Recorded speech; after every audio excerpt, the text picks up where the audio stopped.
One of the challenges that we get, particularly from architects and designers when it comes to designing in pocket door systems, is, well, the wall that you're offering is too thick.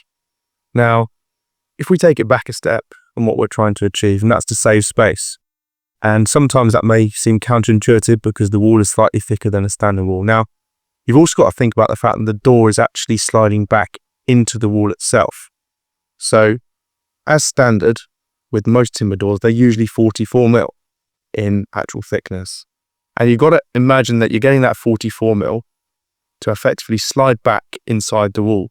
Now, if we just look at a typical build-up when it comes to a pocket door system, you have a head and a base channel, and you have the side studs.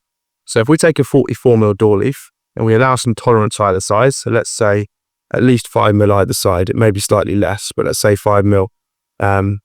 Usually our systems are slightly less than that because we don't want a bigger gap, but 5mm gives us a 54mm.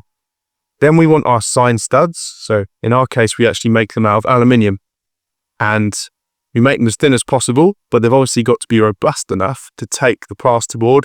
And if you then wanted to hang something on the wall surrounding the pocket door. So if we take that into account, we're already up to about the 70mm mark, and then you want to put some plasterboard on top of that.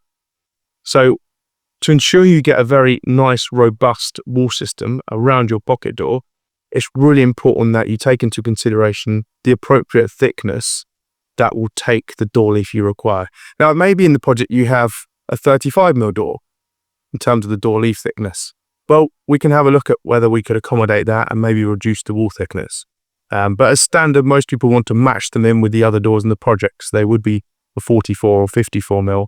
And then in correspondence with that, the wall thickness usually sits at around 120mm. And then if we're double boarding it for our system, it would be 145mm. So I hope that answers your question. If you do have any further questions, feel free to get in contact with CeeLo, either through the sales inbox or take a ring on the main line. I will be sure to answer your questions. Thank you very much.